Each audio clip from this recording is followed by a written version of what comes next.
Yes, Chair. Right, thank you. Good morning, everyone. Welcome to the Planning Committee. First, I think the most important piece of information, this is a formal meeting, but gentlemen may remove their jackets. Welcome. In the interest of safety, if the continuous fire alarm sounds, please evacuate the room and the public gallery by the stairwells. Do not attempt to use the lifts. Please assemble at the Queen Victoria's statue in front of the civic offices. In order to comply with the Guildhall Trust Fire Marshal regulations, please remember to sign out when you leave the building after today's meeting.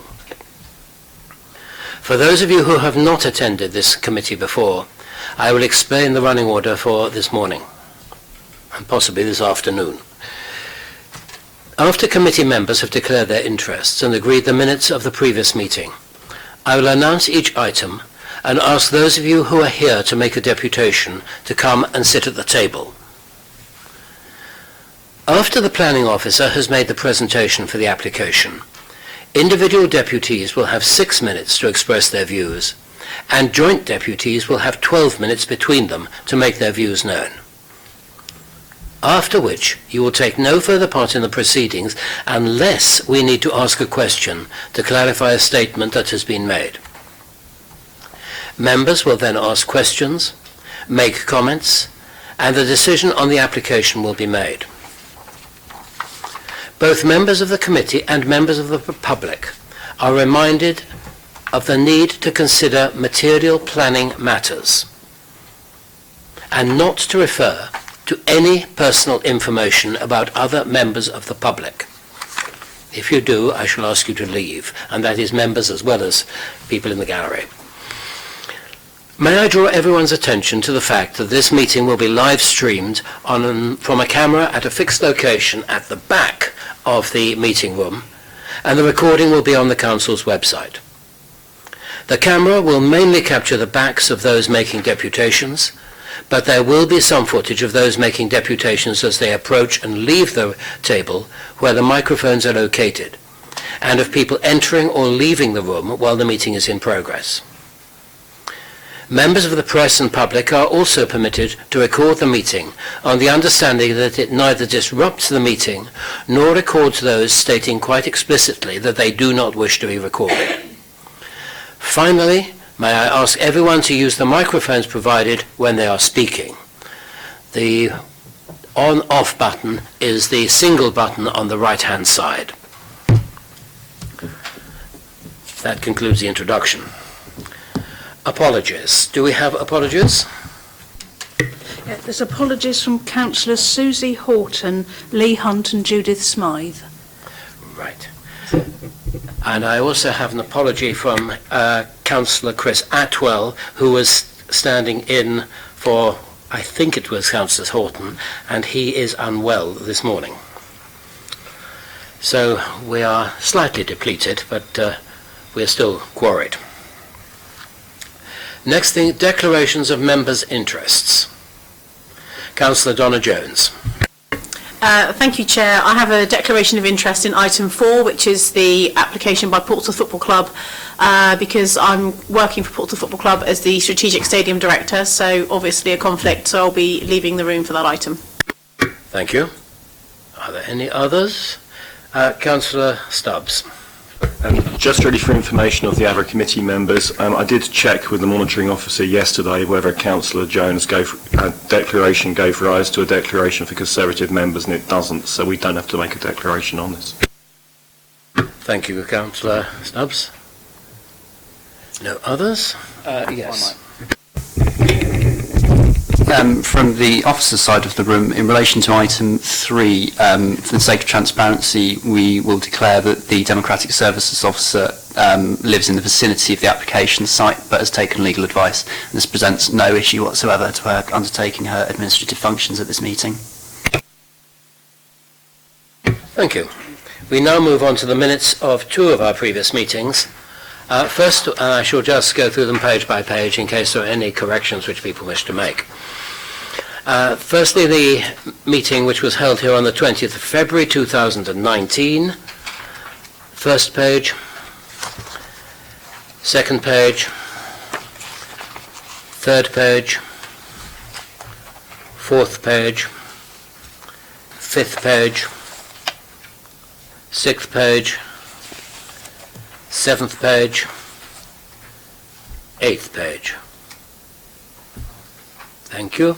May I then have your approval to sign those as a correct record of the meeting? Thank you. We now move on to the Planning Committee meeting held on Wednesday the 10th of April 2019. Again, I'll take it page by page.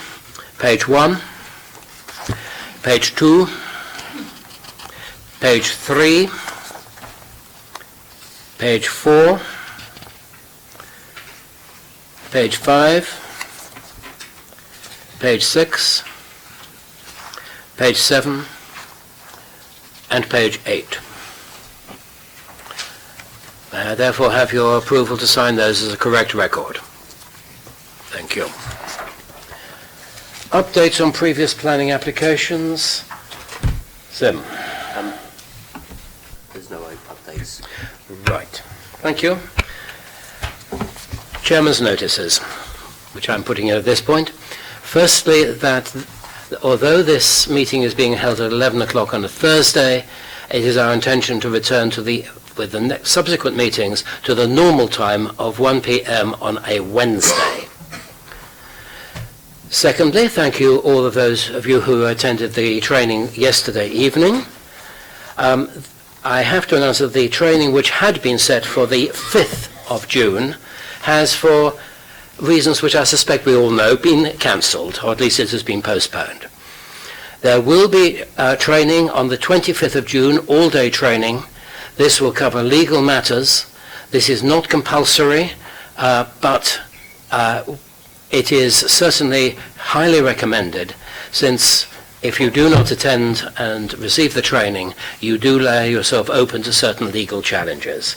I think our legal services officer will expand on that. Yeah, I'm conscious that most of you were in training last night, but for the benefit of others, the level of training and the fact that training has or has not taken place is a matter taken into consideration by the High Court on judicial review. So it's crucially important that all members sitting on planning committee are making the effort to go to training and taking what's said there, and coming back if they have questions about it in particular. So we thoroughly encourage you to go to that. Councillor Jones. I wonder if it would be possible for us to have a look at the agenda of what's been covered on the day on the 25th, because it might be that those of us that have done planning for several years might want to come to certain bits and not others. I know there's certain bits I'd quite like a mop-up on, but other bits I probably feel more confident on, so... I see no reason why not. Mr. Manley? Yeah, we can certainly get an agenda of what's being covered off. We'd want to see that anyway before we allow the training to go ahead. So yes, we can certainly get that sorted out for you. Councillor Pitt? Councillor Jones's suggestion is really helpful. I think especially anything that crosses over the internal training that we had last night, or as she says, the sort of day-to-day stuff, we could package it so that maybe a morning session was more broad brush about for newer members, but the afternoon session or vice versa, that would be really helpful. And that would have been the 5th of June repeated on the 25th. I assume that for those of us who are unable to attend on the 25th for any reason, training can be arranged at a later date. Yeah, we can certainly get that the second date pushed on if there is a need. It all depends on the level of attendance for the first training session. Thank you. We now move on to planning applications. First planning application is 29 Marmion Road. Will Mr. Eldred please come to the table? Thank you, Mr. Eldred. Can I have the officer's report on this matter, please?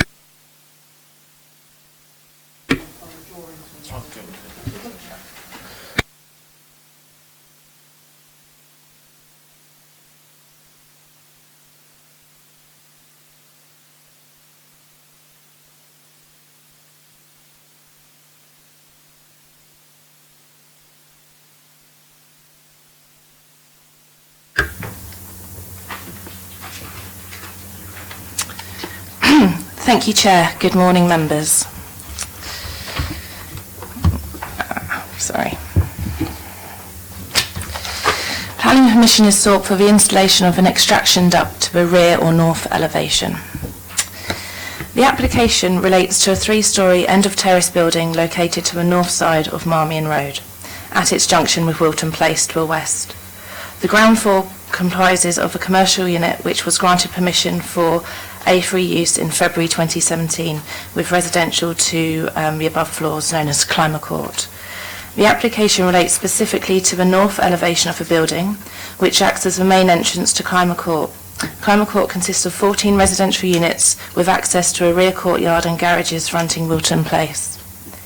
Whilst the application site is neither a statutory nor locally listed building of architectural historic interest, it is located within the Owen Southsea Conservation Area. So this shows the principal elevation fronting Marmion Road of the unit. Here is the south elevation. And we've got the side with Wilton Place there and there. And this is the north elevation, and you can see this is the entrance to Clymer Court, and here is where the extract would be positioned. So the proposal would include the installation of an extraction system to the rear elevation of the building fronting Marmion Road, which acts as the front elevation and main entrance of Clymer Court. The flue and associated extraction system would be located approximately 2.5 metres above the ground and would be a wall-mounted system. The overall height of the equipment is approximately 9.6 metres high. Although the extract system would be to a residential frontage and would be visible from Wilton Place, it is noted that it would serve a commercial unit which was recently granted an A3 use in 2017. Furthermore, the application site is a modern mid-1980s building and is neither a statutory nor locally listed building of architectural historic interest. Paying careful regard to the significant historic character of the surrounding area, it is considered that given the proposed development would serve a commercial building within a largely retail area, the proposed development would not appear obtrusive in relation to recipient building or the wider street scene. Furthermore, given the location of the extract system to the rear of a modern building within a semi-enclosed courtyard, it would not be readily visible from the Marmion Road frontage. In addition, the extract duct would project a mere 10 centimetres above the main ridge height. A suitably worded planning condition would also be imposed to ensure an acceptable appearance was adhered to in regards to the colour and treatment of the ductwork. With regard to residential amenity, the environmental health team are satisfied that the proposed extract plant and additional information provided regarding the system are adequate to control the odour and noise generated from the Class A3 use. A condition would be imposed to ensure this detail. For the reasons set out in the committee report and subject to conditions, the proposed development is considered on balance to be acceptable to the building and would preserve the appearance of the Owen Southsea Conservation Area and have no undue effect on local residential amenity in accordance with PCS 23 of the Portsmouth Plan. Thank you. Mr. Eldred, you have 6 minutes to address the committee. Good morning, ladies and gentlemen of the committee. Thank you for giving me the opportunity to address the committee today. I'm Christopher Eldred. I own 10 Clymer Court, Wilton Place, PO52DX. I object to the proposed planning application 19-00164, and I'm representative of some 17 similar objections from residents of Clymer Court and Wilton Place that have been made to you in writing. I object on the following 5 grounds. The development was never designed and not readily adaptable to accommodate the change of use. The proposed extraction duct is situated on the front of Clymer Court, proximal to opening residential windows, Velux windows in the roof, and is intrusive and detrimental to the street scene. The residents of Clymer Court and Wilton Place will be subjected to odours and fumes. The residents of Clymer Court will be subjected to noise and vibration from the duct and exhaust fan, and the proposal is not in keeping with the Clymer Court and Wilton Place within the Owens Conservation Area. So I'll go on and expand on those points. As stated by the officer, the Wilton Place Clymer Court is in the Owen Southsea Conservation Area. It's a quiet enclave of residential housing adjacent to Marmion Road, comprising terraced housing in Wilton Place and Clymer Court. As you see on the picture there, an 1980s development of 14 flats above 4 commercial shops. The enclosed Clymer Court is overlooked on 3 sides by flats and 2 communal terrace areas used for socialising and recreation. It has 8 car parking spaces and 3 recycling bins. The commercial premises have a simple domestic-style exit door straight into the courtyard with no space allocated for storage, waste, etc. My flat is situated at the western end of the development and most windows look out into this courtyard.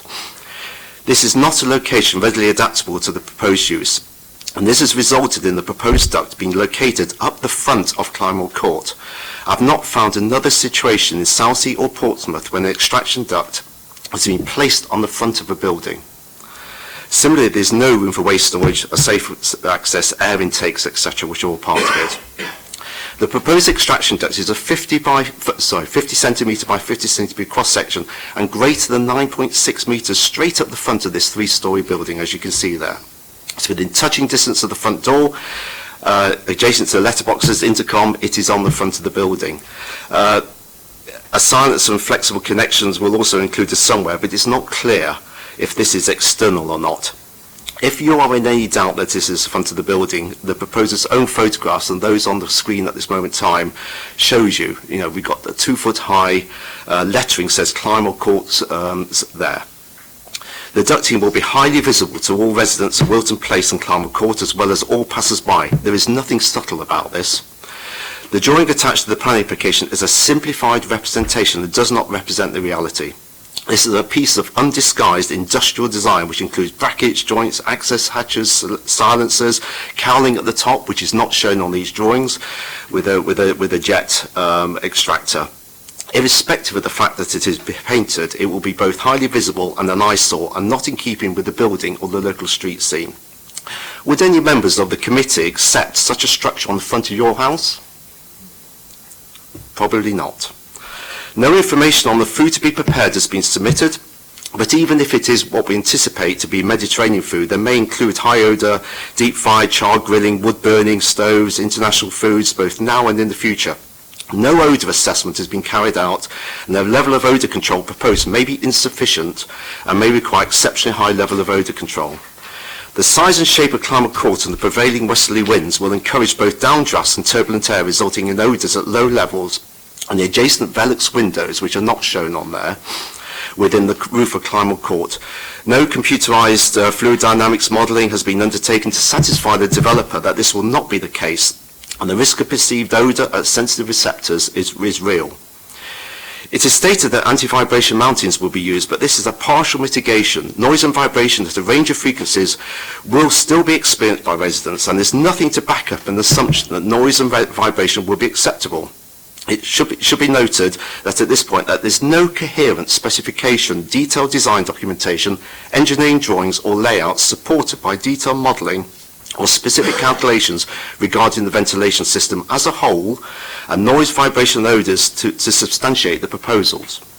Importantly, no alternative layouts and technical solutions have been considered by the developer to mitigate the valid and obvious concerns of planners and residents of this vent going up the front of a building. We would normally expect, in good engineering practice, for all developments where there are sensitive environmental considerations, and I believe there are sensitive environmental considerations in this case. So only the cheapest and crudest solution is being proposed by the developer. So in summary, Mr. Chairman, we, the residents of Clymer Court and Wilton Place, object to planning application 19-00164 on the basis that Clymer Court was not designed for such a purpose. Apologies. It was such a use and does not lend itself to conversion to such a use due to space limitations. The proposed exhaust duct is on an industrial design, is highly visible, situated on the front of the building and is not in keeping with a residential area, and the proposal is detrimental to the street scene of a conservation area. The close proximity of the residential windows, roof velux and community terrace areas means the proposals will intrude into residents' lives with odour, noise and vibrations. The proposals have not been carefully considered, designed and engineered, and alternatives considered, and as presented, I think they mislead the reader. Such a change of use just cannot be safely and environmentally accommodated. Thank you. Yes, you went slightly over your 6 minutes, but never mind. We heard what you had to say.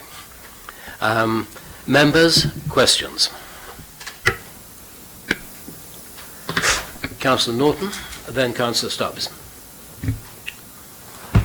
Okay, yeah, just two from me actually. The first one is, and we may be able to see this through the aerial view, the sort of Google Earth view there, is for officers. And is there windows on the roof? So as you look up, are there skylight windows on the roof of that building?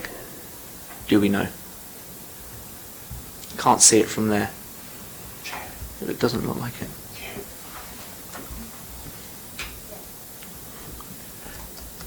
Okay. Yep. Yes, there are. There are two Velux windows in the roof. Okay. And then the second from me, if we go back to the original image that we saw. So on the side of the building there, next one if we could. And again. Yeah, so at the top there it seems to be a diamond shape. Is that ventilation or is it just there for aesthetic purposes? Is it functional? Mr. Eldred? It is ventilation to the roof space. Okay. And so the proposed vent will be attached going over that, or will there be a distance from that ventilation to the vent itself, or is it going to cover it? It will partially cover it. Okay, thank you. Councillor Jones? Oh, sorry. Councillor Stubbs, then Councillor Jones.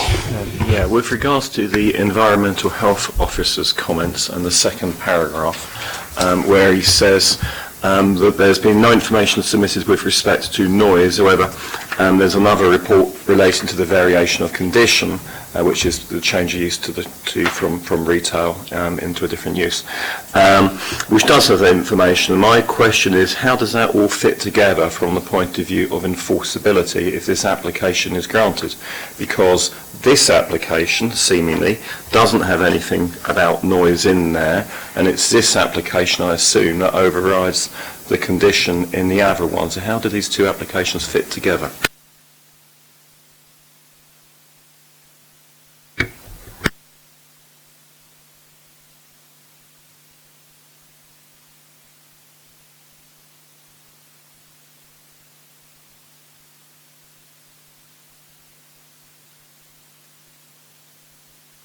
I think you have asked an interesting question, Councillor Stubbs.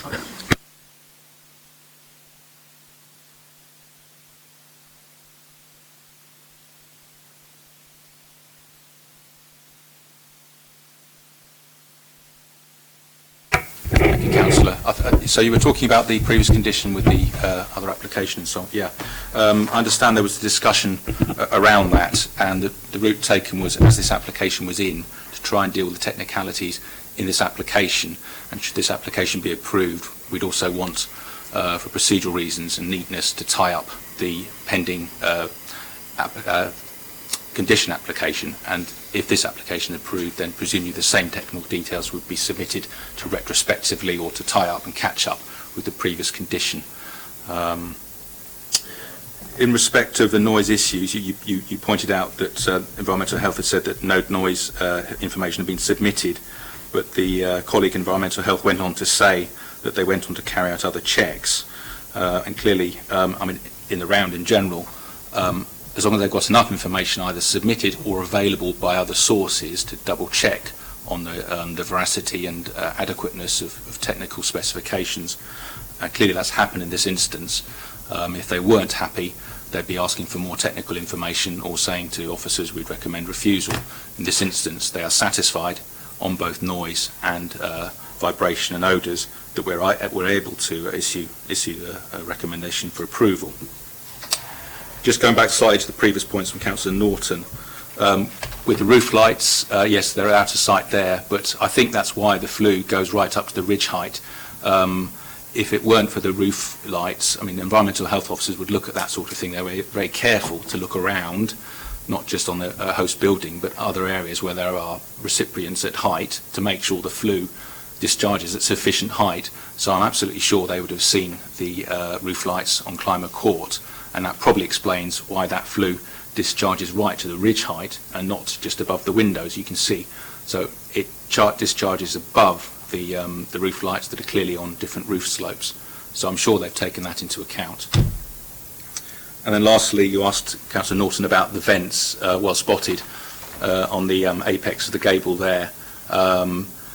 that's a matter, I would say, that's outside the planning consent. If there's no longer possible the same degree of ventilation to the roof space, assuming that's roof space or indeed to residence flats, I don't think that would be a planning reason to withhold consent. I think that would be something else they'd need to sort out with the occupier and the owner of the building to make sure that still ventilation is suitable for that property. Mr. Stubbs. Just arising out of that, I'm sort of throwing in as a bit of an open question. If we've got two planning consents, obviously you don't have to implement both. You could implement one and not the other. That would be entirely legitimate, and therefore whether we need another condition in here which copies across the condition from the previous application about noise.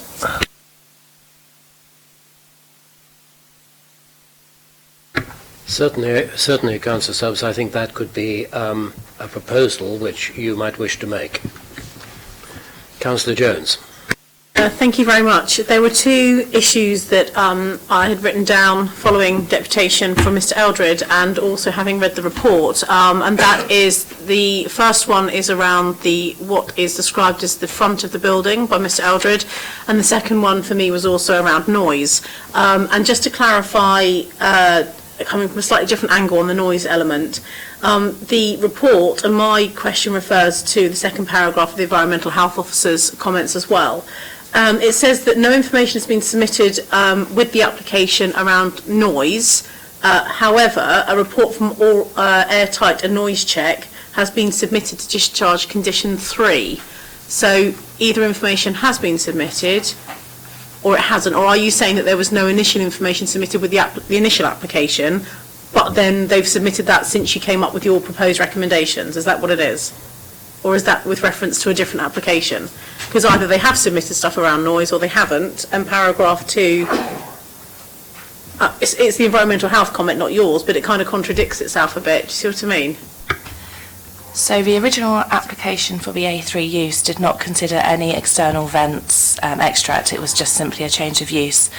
The agent tried to discharge a condition on there regarding the extract and the no cooking process condition. However, he was told that as we hadn't considered an extract system, he would need to formally make a planning application at this point for the extract system because it was not considered as part of a change of use application. So we had the information when he tried to discharge the condition, and it sort of carried through. Okay, that makes sense now, thank you. Okay, which is why, because I was thinking, well, how can you discharge a condition when you haven't even got the flue up yet? And then I was starting to think, well, is it retrospective? Which obviously, by the sounds of it, it's not. It's because there'd been an application, a condition, and then now an application. Okay.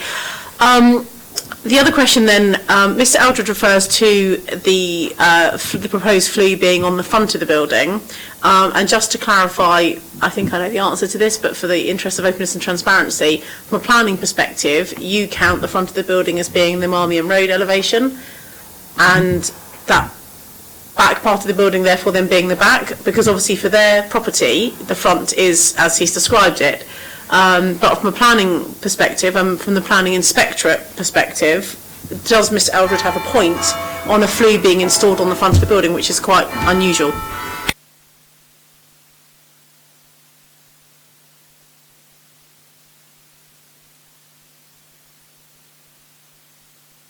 From a planning perspective, what we're doing is assess the structure in context of the area. So I don't think it really makes a, we're not going to get tied up in what is the front of a building, what's the rear of the building. I think from your perspective as elected members making this decision, it's on that elevation, and you need to make an assessment as to whether or not you think that it's an appropriate position to put an extraction flue for this building in terms of its impact upon the visual appearance of that building and the character and setting of the conservation area.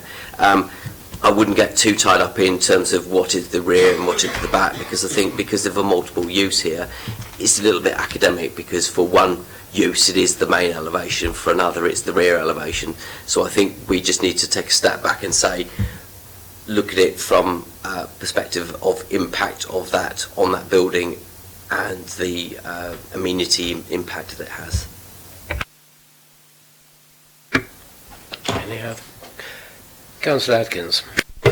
I'm quite concerned about appearance because it is quite large and it is, from the pictures, clearly quite visible. Is it at all relevant to planning? Is it something we could have asked about or considered whether or not it could have gone on the east elevation, or is that not something for us to get into? Picking up that point, and one that was also raised by the objector, the application that we have in front of us is the one to be determined. So looking at alternative positions it could go, that's not for us to look at. We're looking at the application as is here. So you need to make an assessment of whether or not you think this is an appropriate development, having regard to the position of the proposed vent and the impact that has upon the visual appearance. Two questions from the Chair. First of all, has any work been done on airflows? Because we have looked at a number of applications in this area and have been concerned about the semi-enclosed nature of the properties at the back.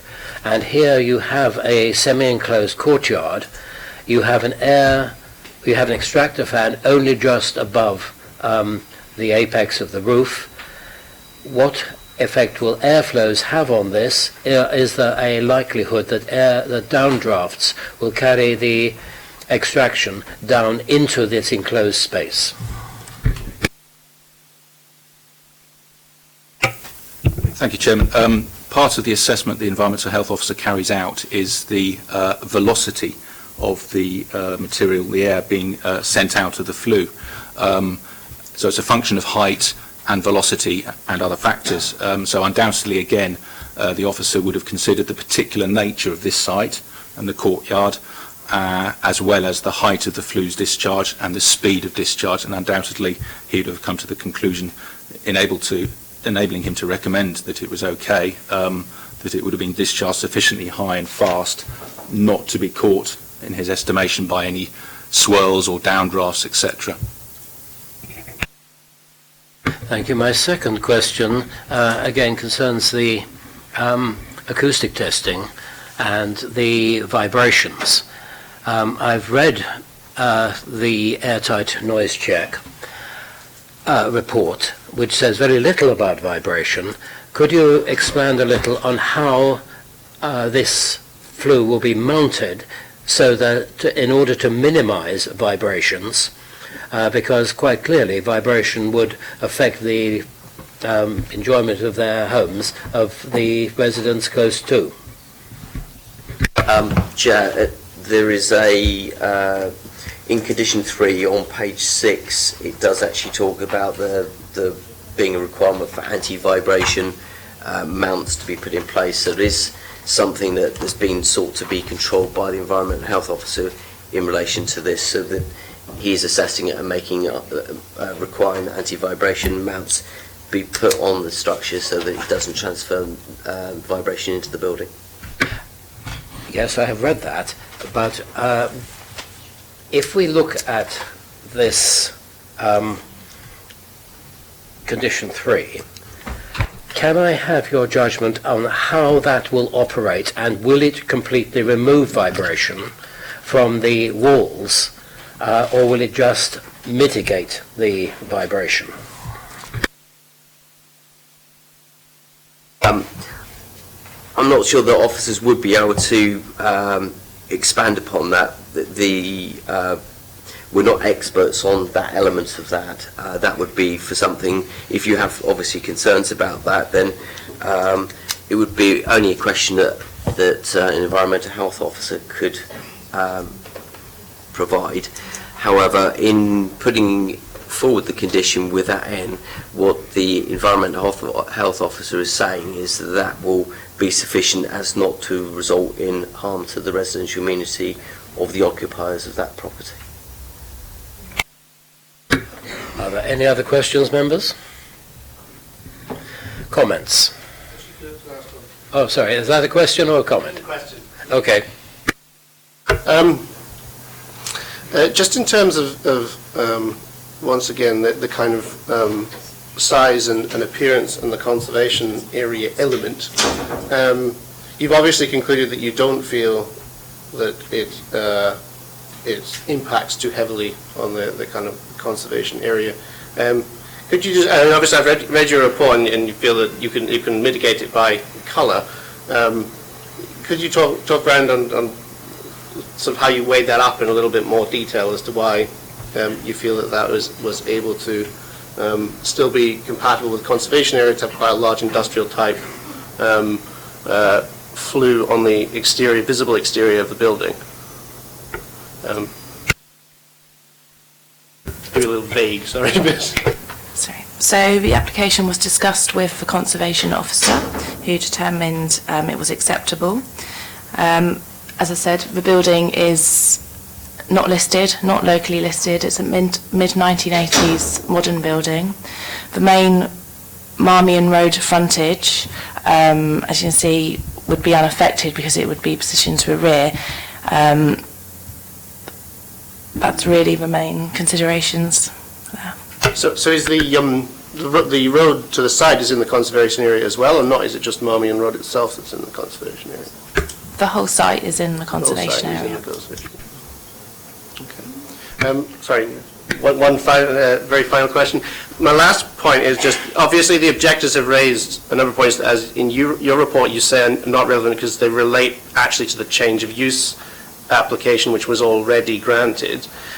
My question is just, is there any question that this should have been considered as part of a whole application to start with? Is it legitimate that they can be treated separately? Obviously, this duct appears to be necessary to support a restaurant on the ground floor, and so should that have been part of the original application in the change of use?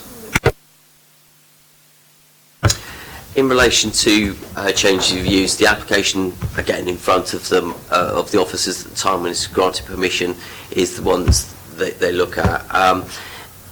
Not all changes of use to restaurant uses actually require vents and ducting. It's dependent upon their actual operational needs. So we don't necessarily always insist upon it because there are other methods that are suitable for certain types of operations in terms of restaurants. They are obviously looking at their operation and thinking that they need a flue, and this is why they've actually come forward with this. So it doesn't automatically require flue details to be submitted as part of the original. That would have been assessed by the environmental health officer at the time when the application was first submitted for the change of use. There was some mention in the report of this flue being part of satisfying a condition of the original application, or was there not? Yeah, that's the question. All right, Councillor Udi. Sorry if this has kind of half already been asked. So, more of a hypothetical question for me. If the block of flats in question, Clymer Court, were built around the time of the rest of the architecture in Marmion Road, got similar architecture, the high buildings with retail units underneath, would a planning application been accepted on the fact if a flume was going to go up on the side of one of those buildings, because that would be more in line with a conservation area? Just checking with the Office of Clarification, the original condition actually said no cookie operations. Subject to toasting. It was, so basically it was restricting the cooking on the property, on the premises. Obviously they've now come in because they want more, so they want to vary that condition so that it allows them more cooking operations on the premises, and hence necessitating this vent going in. So the original change of use actually precluded any cooking taking place other than grilling, unless a vent was put in. So this is not the application to vary that condition, though, is it? This is a preparation by first putting in the flue that would allow them to then apply to vary the condition, is that correct? There is an application to, there was an original application to vary the condition. Not varying, they're just discharging.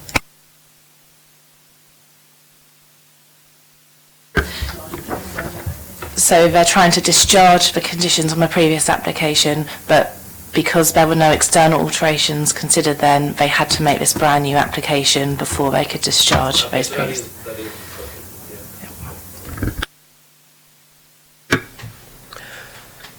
If there are no more questions, members' comments.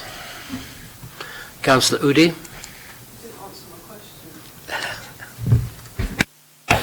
I did ask a question that wasn't answered. Sorry, Chair. From the chair, I think that we judge every case which comes up, whether it is old or new, on its merits, and it is virtually impossible for us to say, well, if this were an historic building of 1840 or 1890 or 1920, how we would determine it. We are required to determine this issue on the merits of this issue and this issue alone. Could I just return with a slight comment? My understanding is, whilst this is in the conservation area, should we treat it, even though it's a late building, it's 1980s, should we treat it as such that it's within the conservation area and it's now kind of been taken in by that? Because I feel like that whether the architecture is newer and it doesn't look as grand as what originally was put in the conservation area, do you understand where I'm going with that? Yes. Sim? The application sits within the conservation area, and in your role as a member making a decision on this, you are required to actually assess the impact of the proposal on the character and setting of the conservation area. The fact that it's on a newer building is just one of the considerations. So what you're doing is you're looking at actually what's in front of you and think, will this preserve and enhance the character and setting of the conservation area? Will it cause harm? Am I unhappy with it, or do you think it's completely acceptable and that you don't think it would cause harm? So the fact it's on a newer building is a factor, but it's for you to make a judgment as to whether or not you think the installation that flew on the outside of the building will have a wider adverse impact. So you're entitled to make that consideration. Okay, yeah, so I think on conservation grounds, I don't think this will enhance or preserve the area, so I'm happy to propose refusal on policy PCS 23. Is there a seconder for that? Councillor Jones, thank you. Are there any other comments? Councillor Stubbs. I have to say, looking at the application as a whole, there's always trade-offs in these things. One of the trade-offs is about bringing an empty building into use, keeping buildings in use. That is ultimately why we are seeing more restaurants and takeaways and so forth opening, is because the demand for retail is gone. So, I think that is also a consideration in this, and from my perspective, while I fully understand the concerns of residents, I also think that there are benefits in this scheme as well, and I'm going to propose a report. Do we have a seconder for that? Also, it may be considered, I will formally second it. Sorry? Councillor Pitt. Just to comment and to expand on Councillor Norton's comments a little bit in terms of why I'll also be supporting a refusal on this one. And for me, as Councillor Udi and in addition Councillor Jones have kind of teased out a bit, if we consider that the Climate Court itself as a building was deemed to be in keeping with the conservation area and therefore was granted permission at the time, where this rests for me is whether or not the addition of this flue means that this building that it's being attached to ceases to be in keeping with the conservation area by the addition of the flue, because it's about the aesthetics of the building. We've had an argument play out over where the frontage or the rear of the property is, and completely understand you can argue that from both directions, but for the residents who live in Climate Court, that is absolutely 100% and not in any dispute the front of their building. It's where they go in and out of it. The fact it happens to have the shop at the other end, it's only by accident. It would have been quite possible when originally built for Climate Court to have had a rear flat on that ground floor, and for the retail unit to have only had an accessible frontage on Marmion Road and no rear to it. So I think we've got to consider the nature of the building as a whole and not just the accident of design that enables that flue to feed the restaurant. We wouldn't be allowing it to go through somebody else's house inside. I'm not 100% convinced that the roof lights have been given that consideration. I've never spotted roof lights on that building, and it wasn't part of the report to say that there would be no impact on the roof lights. I'm also concerned that if that building's got a fire break in it halfway through where the apex of the roof is, to stop fire spreading between the two sides of the building, and this flue's going to be erected over the venting for the roof, then that venting could be split internally in two, and therefore could effectively be blocking all of the venting to one side of that roof. We don't know for sure around that. And if I lived on Wilton Place and saw that stuck on the front of a building opposite, I wouldn't be very happy, and I wouldn't think it's in keeping. Councillor Udi. I just want to thank Mr Eldred for his deputation today. It was very, very informative and gave a lot more information than I think we previously had. I want to just acknowledge the fact of Marmion Road and some units changing over, and there is a cultural uplift definitely happening on Marmion Road, and I'm very happy to see that. But I think the application today, as echoed by comments by Councillor Norton, Councillor Jones and Councillor Pitt, is just doesn't look great enough, and I'm concerned about the safety of the residents, as well as the fact that that residents deserve to live in a lovely place. And I think from where that unit is and putting where that flue is just, for me, quite hideous, to be fair. So I'll be...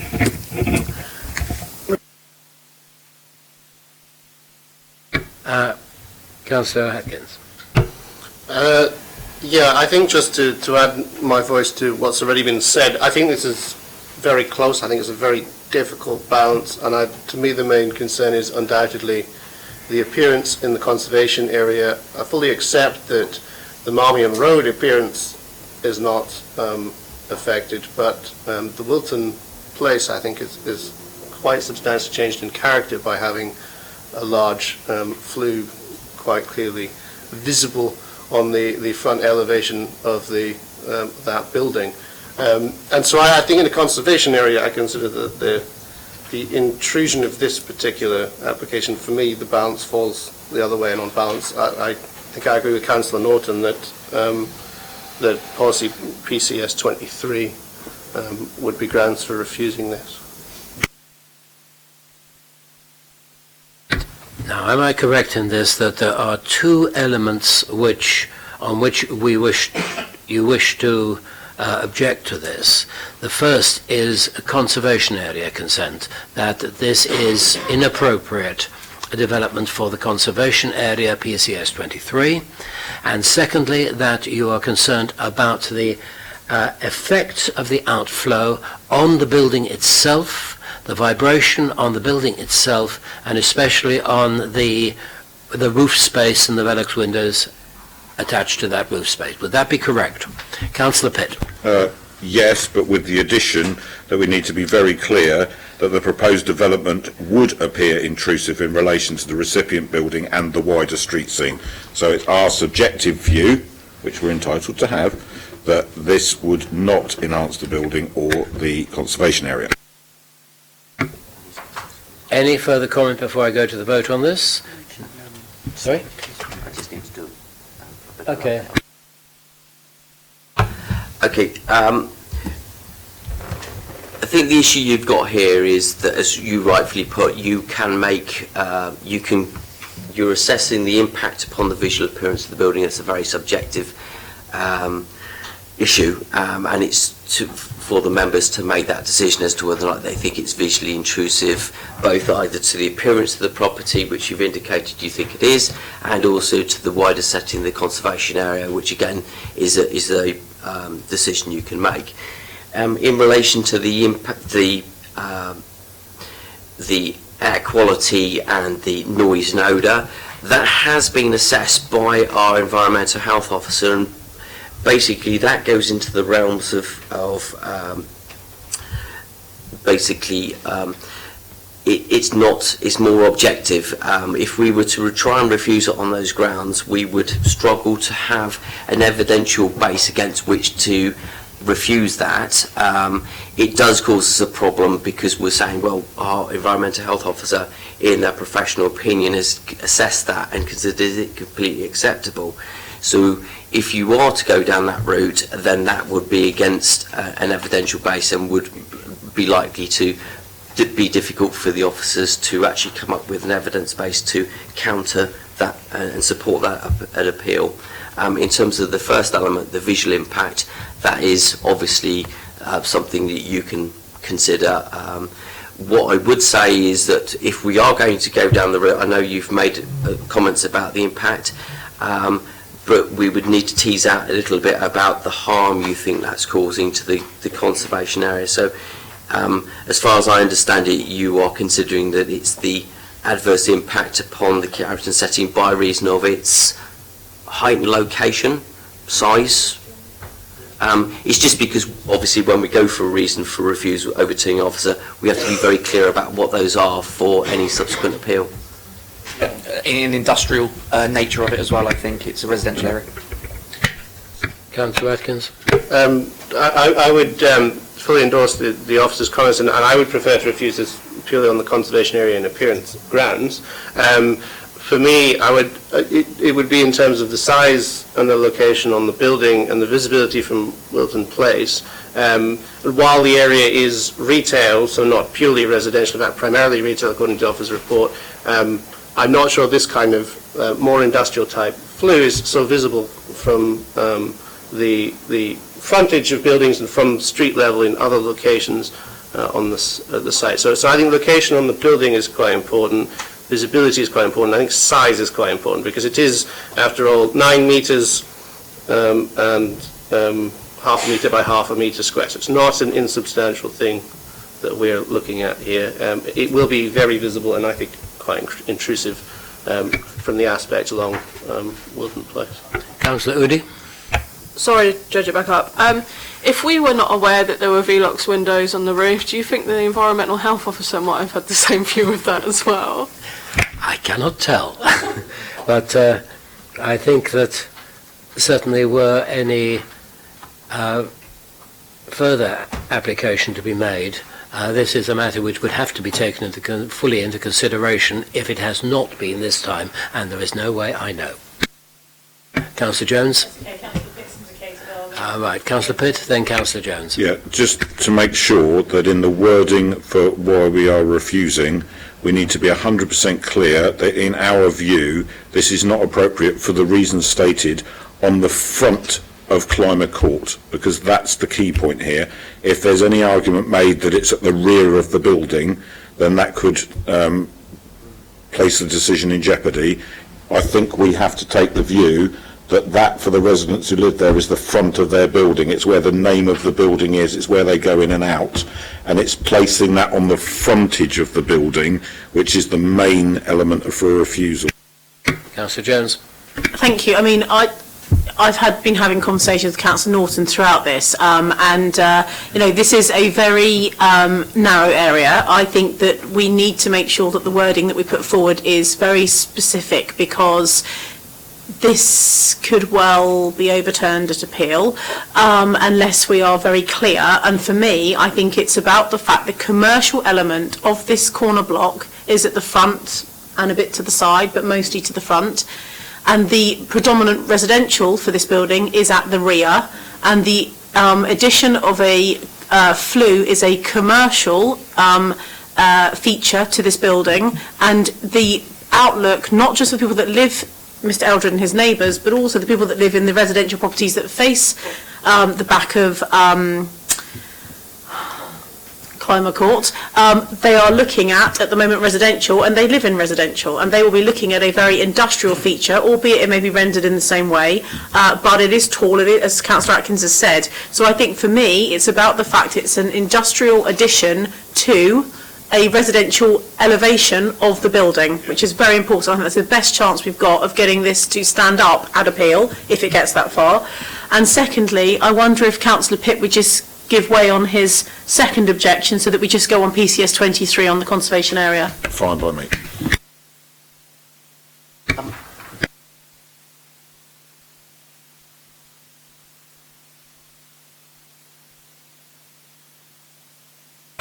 To assist you, what I've done is I've just been listening to the points you've made, so I've come up with off the comments you've made and put them together to assist in terms of coming up with a reason for refusal. The proposed development by reason of its size, design and prominent position on the front of the Climate Court would introduce a visually intrusive and discordant feature to the detriment of the visual appearance of the property and would cause harm to the character and setting of the conservation area and would fail to outweigh any public benefits associated with the proposal. Yeah, if in your second sentence, I think it was, or the first bit where you mentioned Climate Court, yeah, I think the key bit for me is that we have to refer to that as the residential portion of the building, you know, the residential elevation, the residential section, because that's for me why this is juxtaposed, because you've got commercial tying into residential at the rear of the property. Whether it's front, back, side, we had advice earlier that that's kind of a moot point, but I take it it's not for you. But actually, the fact that it is residential, I think, is the strongest. It's not that strong, but I think it's the strongest point we can hang this on, and then just keep our fingers crossed.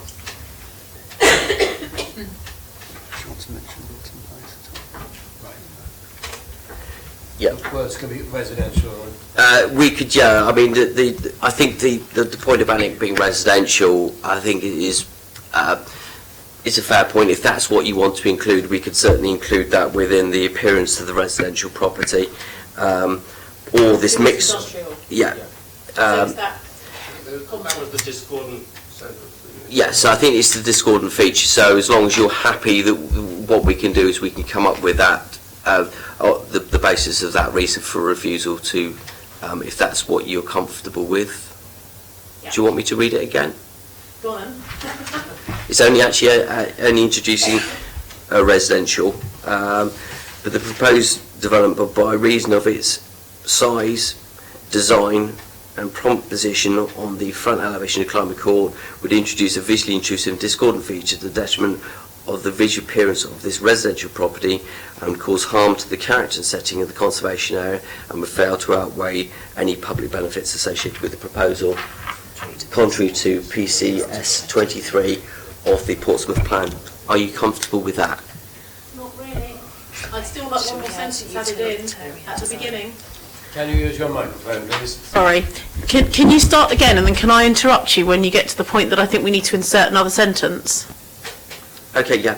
It's just after Climate Court. The proposed development by reason of its size, design and prominent position on the front of Climate Court would introduce a visually intrusive and discordant feature to the detriment of the visual appearance of the residential property. Right. Can we stop there? Yep. The residential property, full stop. This is a commercial or an industrial flue or a flue to support an industrial. Not industrial, is it? It's commercial. So this is a flue to support a commercial activity on the elevation of a residential building. Yes. Do you want to say that again? Yeah, That's it. I think there may be an easier way of dealing with it by. If you put the word industrial before the word design, Yes. I think it covers it off. Or It says what Donna wants to say. yeah, I think it's we could say utilitarian design or It's industrial. industrial. Okay. Okay, we could do that, industrial, so we just add in industrial to that. So Industrial or is it commercial? Because don't forget, if this is going to go to appeal and an inspector is going to go, well, that's not an industrial feature, it's commercial. If it's commercial, we just need to, whichever word you think is right, I think it needs to be that word. I think it is quite utilitarian in its design. So I think the point about it is what you're not talking about so much the design of it. You're actually saying, well, it's a visually intrusive feature on a residential property, which is a discordant feature. That's the point of what you're trying to say, is that it is causing harm by virtue of the fact that it is a residential feature and you're introducing a flue on it, basically. Yeah. Which is what I think you're trying to say. So if we were to say utilitarian or commercial, I'm quite happy with that. Yeah. Okay, is that okay? Yeah. Yeah, I'd just say I'd steer clear of the word industrial because you might pick up the wrong connotations in terms of use classes. Right, members. We'll take the propositions in the order in which they have been Opposed? We have a proposition that from Councillor Norton, seconded by Councillor Jones, that this application be refused on the grounds which has been stated. Those who would support that, please show. Those who are against, please show. Those who are abstaining, please show. Thank you. The application is therefore refused. Thank you very much for your presentation, Mr. Eldred. Okay, there will be a 2-minute break, which... Okay, thank you very much. Mr. Smith, is Mr. Smith here? Would you be kind enough to allow us to look at item 3, which is for Kingsley Road, before we look at 45A High Street? And you have the time. You do? Yes, Okay. Chairman, that's fine. Because the resident who is making an objection to 35 Kingsley Road has other business in not a very few minutes. Thank you very much. That's fine.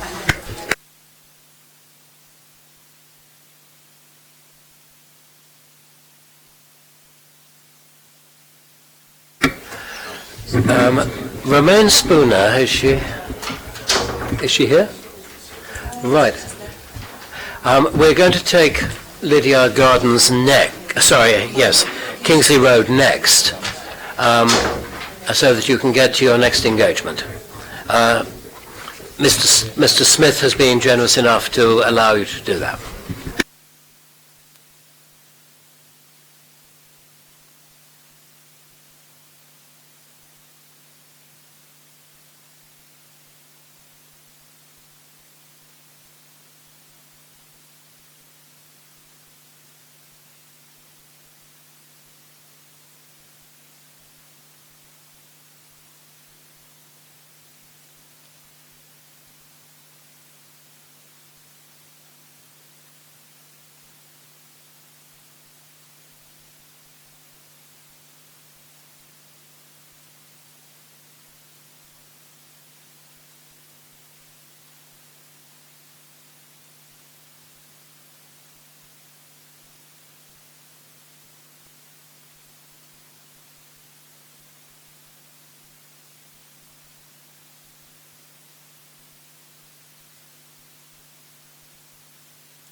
Norton just went outside the corridor to get some judge's letters outside. He was called off by someone in another room saying they're not allowed to They use our bought glasses. those, yeah, sorry, they paid for those ones.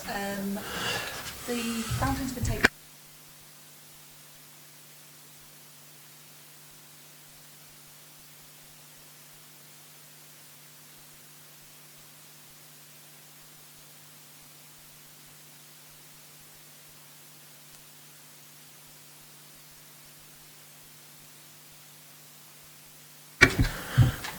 Right, members, we come to the application for 35 Kingsley Road, which is for change of use from a dwelling house, Class C3, to purposes falling within Class C4, house in multiple occupation, or a dwelling house. Can I, you're off the table, can I have the officer's report, please? Thank you, Chair. Good afternoon, members. The area surrounding the application site is primarily residential, but in close proximity to the commercial area of Eastney Road. The site is characterised by rows of similar terrace properties and is located on the northern side of Kingsley Road and relates to a two-storey mid-terrace dwelling house. Internally, planning permission is sought for the change of use from C3 to purposes falling within C4 or C3. Internally, the property features a kitchen, bathroom, dining room and lounge at ground floor level and 2 bedrooms at first floor level currently. The majority of the internal layout will remain unchanged as part of the application, with the ground floor lounge being converted into an additional bedroom. So that would be the ground floor front-facing room with the bay window. Based on the information held by the City Council, of the 76 properties within a 50-metre radius of the application site, 2 properties have been identified as being in lawful use as HMOs. No additional HMOs were brought to the attention of the local planning authority, and including the application site within the total percentage of HMOs in the area would bring the total to 3.94%. Lower than the 10% threshold, where an area is considered to be imbalanced. Further, the proposed development does not result in 3 or more Class C4 HMOs adjacent to each other, nor would it result in any residential property being sandwiched between 2 HMOs. It is therefore concluded that the proposed change of use would not result in an imbalance between HMOs and C3 dwelling houses in the prescribed area. Above you can see some photos taken back in March of the site. On the left is the front elevation of the property, and on the right is the rear garden area. And on the left there you can see a section of the kitchen and the dining room area on the right. And then on the left you can see bedroom 1, so that's a downstairs bedroom that's currently the lounge, and on the right you can see bedroom 2 upstairs. And then bedroom 3, also upstairs on the left, and the communal bathroom upstairs. Having checked the SPD guidelines, it is noted the combined living space has an under provision of 2.75 metres squared. However, given the size of all of the bedrooms, well above the minimum size standards, for the proposal is considered to be acceptable. Further, there were no objections raised by private sector housing. So the City Council's, sorry, a bit too far. The City Council's parking standards, SPD, sets the level of off-road parking facilities for new developments within the city and places a requirement of 2 off-road spaces for Class C4 HMOs with 4 or more bedrooms. It should be noted that the expected level of parking for a Class C3 dwelling house with 3 or more bedrooms would also be 2 off-road spaces. So as such, it's not considered an objection on car parking standards could be sustained. And having regard to all these material considerations and planning policy, it is concluded that the development is acceptable and in accordance with PCS 23 of the Portsmouth Plan. Thank you. Thank you. Ms. Spooner, you have 6 minutes to address us. Thank you. So good afternoon to everybody, and my thanks for helping me out with my timing today. So I'm here to give assurance that before the application was submitted, the criteria was researched to ensure the suitability of the proposal. The report prepared by the planning officer supports the criteria set out in planning regulations, HMO guidelines, along with the supplementary planning document that's recently been revised, showing all criteria have been met. As the application has adhered to all these requirements. My deputation is more to clarify detail and give assurance that concerns raised have already been considered. Questions have been raised over who will inhabit the property. It was always intended as a 3-person HMO. The property speaks for itself, being safe, well maintained, with good fixtures and fittings, and has been visited by the council planning as part of this process. The room sizes make for comfortable HMO living, attracting tenants that are looking for more than budget accommodation. As for noise concerns, the property would be inhabited by 3 adults, which is smaller than the average British family.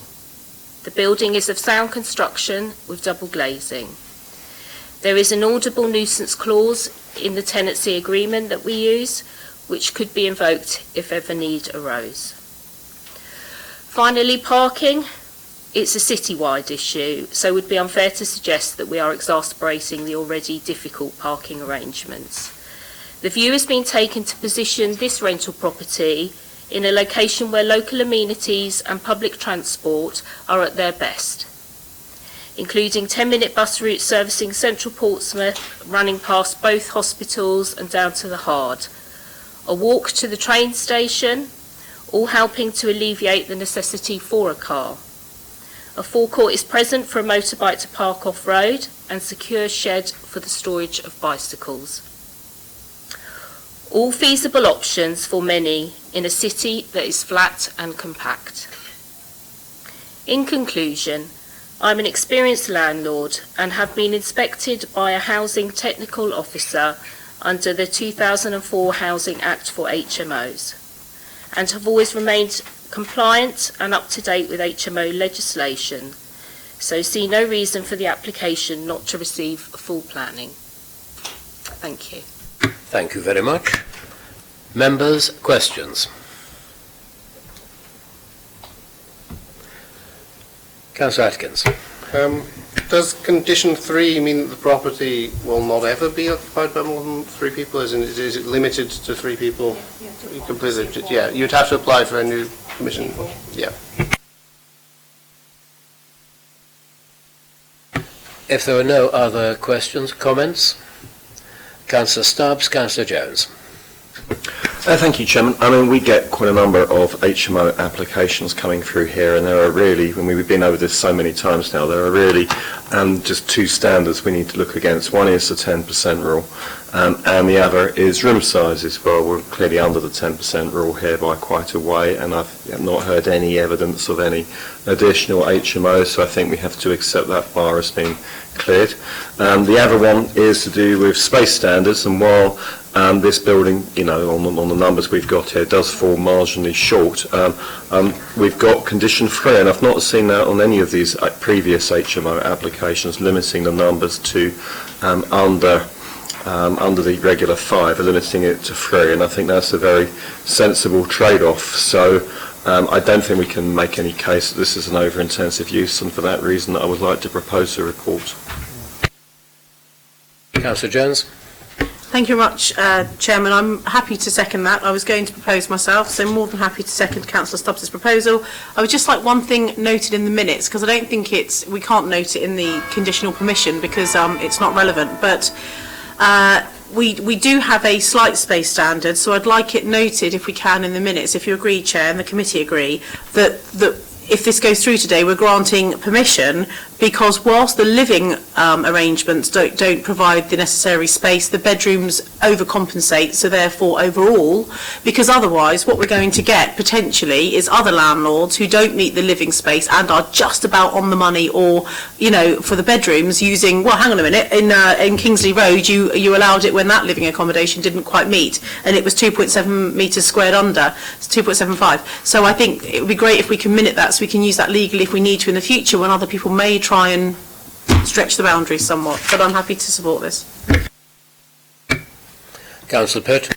I completely agree with what Donna just said, and would add my thoughts to that she's right in that we have seen that sort of thing done before when people have cited a specific site and only used half of the argument around it and they've talked about the space standard for the living space, but not referred to bedroom sizes. So if we could be clear that that's why we're granting, you're completely right, Donna. In which case, can I see those people who are in favour of the proposal? That is unanimous. You have your planning consent. Thank you.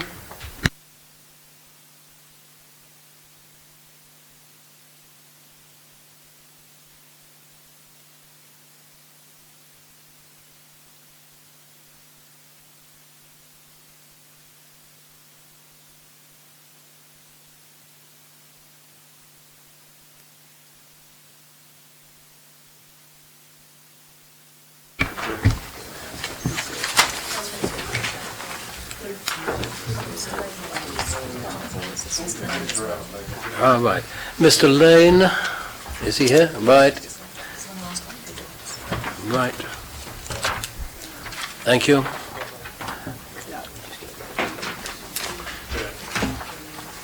Councillor Pitt. As the cabinet member, could I suggest that if the printer's broken, somebody fixes it, and I'm quite happy to find the money to do so, because it's making me feel ill looking at this.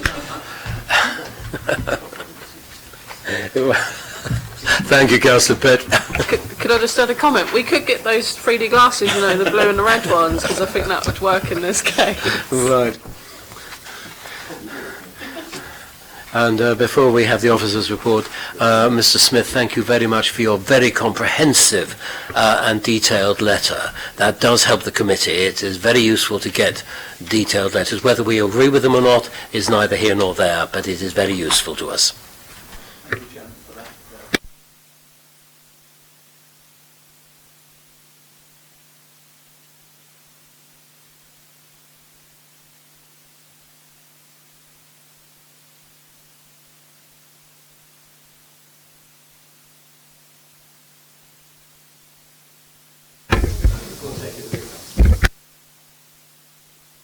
Please. Thank you, Chair. Good afternoon, members. This is a City Council scheme for the replacement of an asbestos roof, the replacement of the communal stairs window, and the replacement of the boundary railings. So the application is for a three-storey 1960s residential flat block. The building is located on the southern side of High Street, west from its junction with Pembroke Road, and is within the Old Portsmouth Conservation Area, as well as being directly opposite the Grade 1 listed St Thomas's Cathedral. It is also located within PCS 9, the seafront. Policy PCS 9 of the Portsmouth Plan sets out the objectives for the seafront to revitalise the seafront while maintaining its existing character, and to protect and enhance the seafront's heritage assets. While the building is in a relatively good condition, it does require some alterations to ensure its long-term well-being. Given that the property is not an identified heritage asset, the principle of development is acceptable, subject to the alterations being of a high enough standard as to preserve or enhance the conservation area. Whilst 45A to J High Street is not considered to be of any specific architectural or historic interest, it nevertheless has some architectural features of merit, including a large cantilevered concrete window, and is an example of typical 1960s architecture. The proposal would replace the communal window, boundary railing and roof. So the proposal for the window is to retain the original cantilevered section, so the concrete frame, removing the existing single glazed steel glass unit and installing a new double glazed aluminium window that will be set back 1 metre into the inner skin of the brickwork, so away from the existing cantilevered concrete section. The original plans featured a different layout to the proposed that related poorly to the property. This has been amended so the window arrangement closely resembles that of the existing property, and although it is recessed, it is considered to represent an appropriate alteration that would preserve the character of the existing building. The existing Barbican cast style railings are 0.8 metres tall and do feature some corrosion. The proposed railings replacement range you can see at the bottom there would also be of a similar design, powder coated black, and be slightly taller at 1 metre. They would also feature a gate and completely enclose the front entrance of the building. But given a similar material, colour finish and design, this minor difference in terms of scale is considered to be acceptable.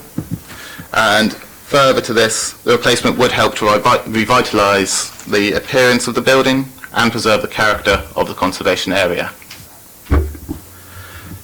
The proposal also includes replacing the existing asbestos roof with a flat roof. No, not with a flat roof, with a felt roof, sorry. The proposed replacement would follow the same profile as the existing and only represent a change in material.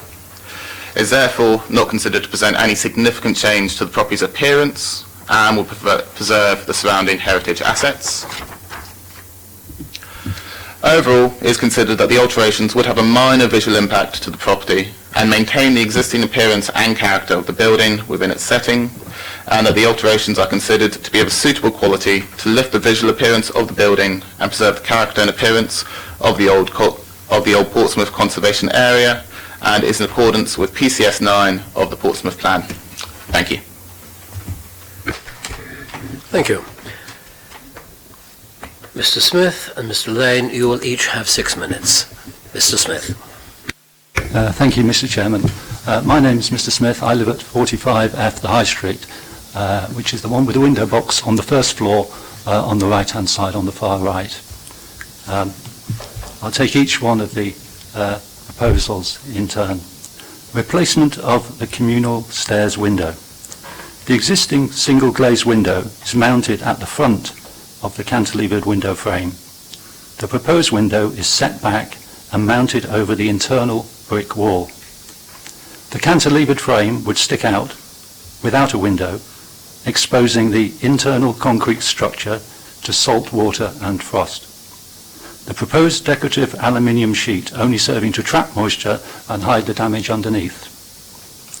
The wider, thicker frame necessary to support double glazed units and the double glazing itself would reduce light levels in the stairwell, making the stairwell appear darker from outside and destroying the current lightweight, slender, transparent appearance of the bay window, a distinctive and attractive feature characteristic of 1950s and 60s architecture.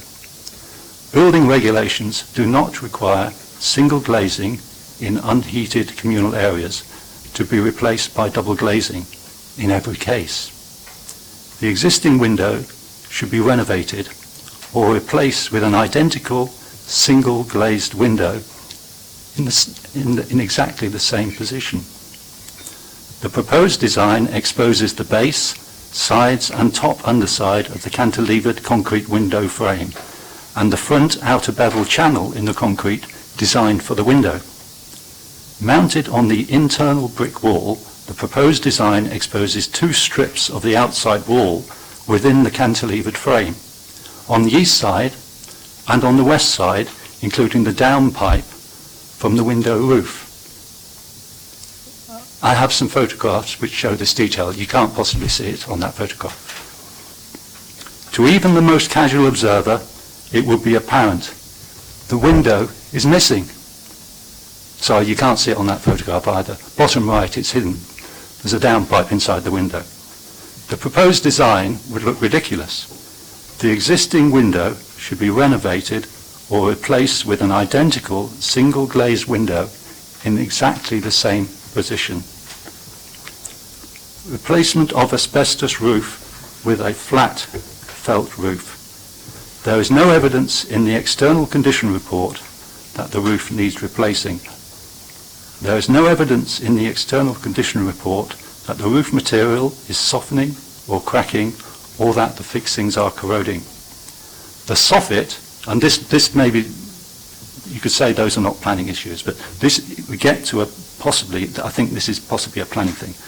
The soffit is in excellent condition, but the roof and fascia are stained, and covered with moss and lichens. Replacing the roof with felt and the fascia with UPVC would address these aesthetic defects, but at great cost to the leaseholders. There is no evidence in the external condition report that the roof needs replacing. Replacement boundary rail. The proposal is to demolish the brick piers and replace 2 fence panels with a 1 metre high continuous fence and gate. The brick piers are solid. The brick piers are a modest architectural design feature that define the front entrance and match, in proportion, the cantilevered bay window.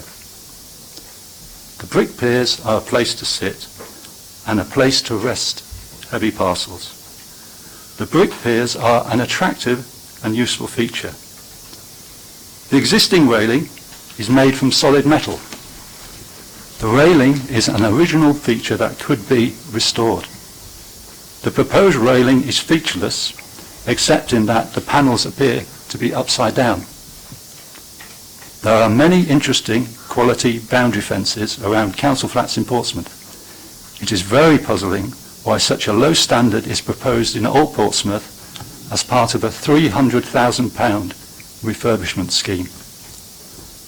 The proposed fence extends the full width of the building, changing the open and welcoming aspect of the entrance. The gate, right on the step, would be a persistent irritation for leaseholders. The step, a hazard for visitors. The description of the existing railing in the committee report is not correct. The existing design is not plain. The existing design has alternate exposed pales and an unusual continuous strip metal rail. The existing fence is not 0.8 metres high. The height of alternate pales is 0.75 metres. The height of the top rail is only 0.69 metres. The proposed fence, top rail and pales are all 1 metre high, 0.31 metres or 1 foot higher than the existing top rail. The claim in the committee report that this is a minor difference in terms of scale is questionable. The plan in the committee report, which we're looking at now, does not correctly show the height of the proposed fence. The top of the rail of the proposed fence would be higher up, level or above the ground floor window sills. The proposed design is not made of appropriate materials. Sorry, Mr. Chairman, I've gone over. You're going over. Okay, I've only got 3 sentences left, sorry. The proposed design is not made of appropriate materials. The proposed design is made of steel tube. The metal posts and rails are 2 millimetres thick. The metal plates only 1.5 millimetres thick. The manufacturer does not recommend powder-coated steel tube in coastal areas. The claim in the committee report that a plain fence would help revitalise the appearance of the building and preserve the appearance of the conservation area is not credible. The manufacturer's catalogue features the proposed fence around a cycle shed. The brick piers should not be demolished and the existing fence should be refurbished. Thank you. Thank you very much. I apologise.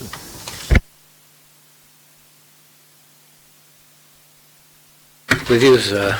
Mr. Lane, you have 6 minutes, plus or minus about 30 seconds. Thank you, Mr. Chair, and thank you to the committee for obviously allowing our deputation today. My name is Stuart Lane, and I'm a plan maintenance surveyor with Portsmouth City Council. As you're obviously aware, Portsmouth City Council owns a number of buildings, and obviously we look to actively maintain those and keep those in good condition. So I just wanted to give you a little bit of context today about our involvement. So I'm sure as many of you are aware, we have a comprehensive stock database which manages condition of our property stock. That's managed by individual property managers in individual areas. The particular asset in question today has been highlighted by one of our property managers that it's in a poor condition. This may not mean that the whole building top to bottom is poor, but that certain elements of it are in poor condition. Consequently, when this occurs, or when something is noted to be in poor condition, effectively then the building gets passed to the plan team to be evaluated as part of a planned maintenance scheme. which is the situation we're in today. A surveyor will then be assigned to that building, and they will undertake a full survey of the building, assessing all the elements, and pull together or compile a scheme which will address, obviously, all the poor elements. We're also looking at addressing sort of fair elements where they could run into degradation over the next few years. And also at the same time, we take into consideration any statutory requirements such as fire safety. So with all those things in mind, we'll compile a scheme. When we're looking at individual elements such as the window, the roof, the railings, etc., we will make a number of considerations, and we will take a holistic view of the building and the nature of each repair or improvement. We'll consider a number of things such as the condition at the time. We'll consider life cycle costs. We'll consider the ease of maintenance, health and safety concerns, and we'll consider structural load-ins. We'll also assess the opportunity to undertake works at that particular time, and as mentioned earlier, we'll also consider bringing in statutory provisions such as improving fire safety. If I could quickly just touch on some of the structural bits. So, whereas I do appreciate Mr. Smith's comments, and they don't go amiss, I think the difficulty here, and this is the important bit to understand, whereas I think we'd love to be able to put a replica window back in the same place. The issue that we have is, in discussion with the structural engineer, he has confirmed that the original design, as it is, cannot be proven to sit on the cantilevered structure. Consequently, it's under-designed, the window is under-designed, or the cantilevered structure is under-designed for the window itself. As principal designers of a scheme, obviously we need to consider health and safety, we need to consider building regulations applications, and the like when we're trying to replicate or implement a new repair or an improvement. And like I say, I don't dismiss Mr. Smith's comments at all, and I think it's a reasonable assessment. But in this instance, we will not be able to put back a window in the same location because we cannot prove that the cantilever structure will take it. That's the difficulty that we've got, and that's why we've come up with a design that we have. I think that's our fundamental concern. In terms of the brick piers, I do understand again Mr. Smith's concerns, but I think a little bit of that is also acknowledging as principal designer that we are creating now a bit of a lip on the cantilever structure, and we recognise that. The process of taking down the piers is effectively to assist or to reduce the risk of maybe people trying to get on the pier and onto the cantilevered structure. So again, it's about trying to minimise risk in the role of principal designer. In terms of the railings, they are in poor condition, and in our opinion, they're beyond economic repair. Consequently, we need to look at a replacement to retain the aesthetic of the building and to maintain a defensible boundary. Again, while I appreciate the new Barbican style is slightly different to the original, again, we as principal designer, we need to consider elements such as health and safety. So the small ball bearings on the top, again, would prevent people from impaling themselves, etc. So we've got to take into consideration those as well. Again, like I say, we don't discount issues of cost. So the aluminium powder coated railing is obviously more cost effective or is less initial outlay in terms of a solid steel replacement. So we are thinking about the leaseholders and the budget holders in mind there. In terms of the roof, I don't think there's any impact. As mentioned already by the planning officer, the pitch won't change. It's only a change of material. So we don't, well, in my opinion, there will be no overall change to the aesthetic of the building. Yeah. Thank you very much for your time.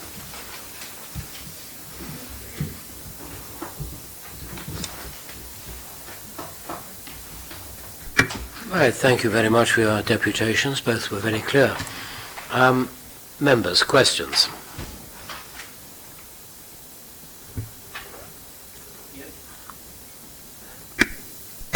Councillor Atkins. Are we allowed to ask those making deputations questions? No.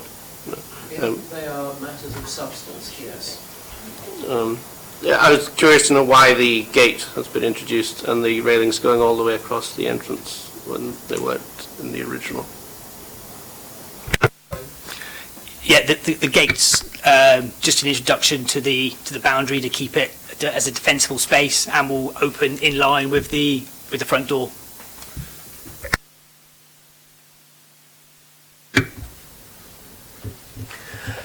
Also thinking a question from me. One of the matters which has been raised is the life expectancy of the felting on the roof and the need to replace that after a number of years. That was both alluded to in the deputation and made very clear in some of the letters which were received on this matter. Could you advise on life expectancy of roofs? The issue that we're looking at is actually the replacement of the roof itself and the visual impact upon that. The life expectancy of the roof is not a material planning consideration because it's something that would be for the people who are maintaining the property to take into consideration. It's not something that we would consider as part of the planning application. Thank you. Other questions? Councillor Atkins? Mr. Smith's deputation mentioned the idea that the manufacturer of the railings doesn't recommend them for coastal areas. Is that something we are able to take into account or not really? No.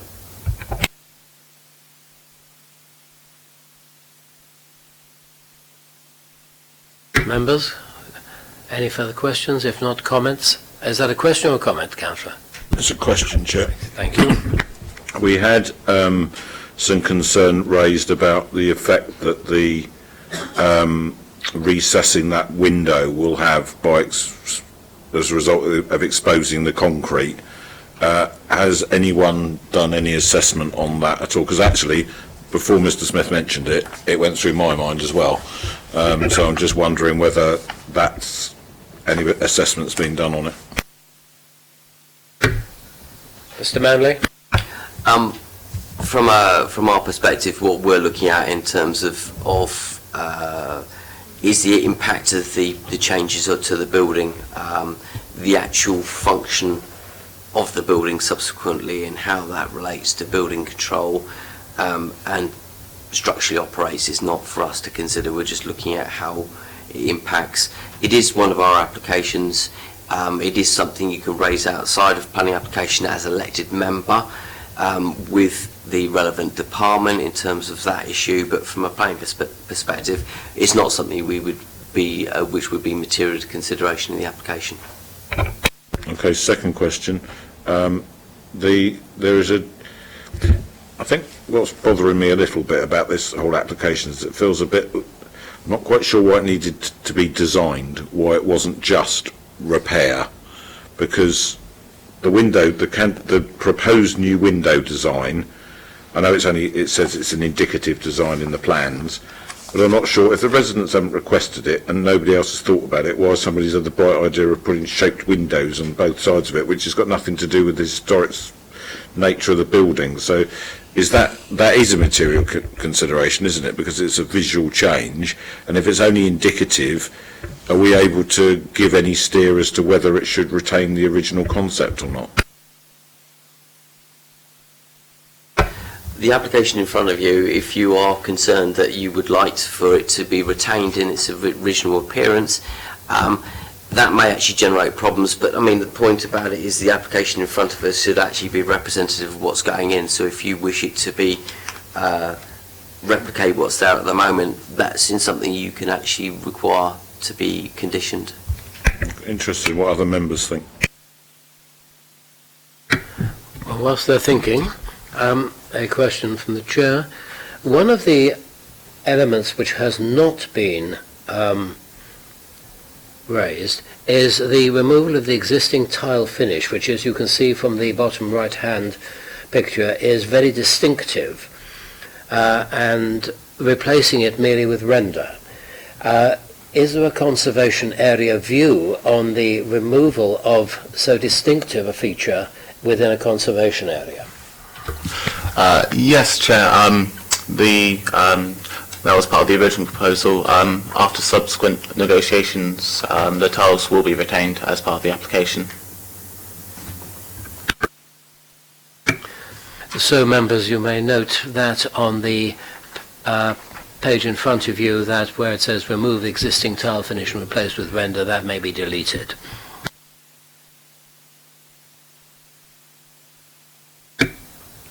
And right, so no further questions, comments from members, please. Councillor Udi, then Councillor Jones.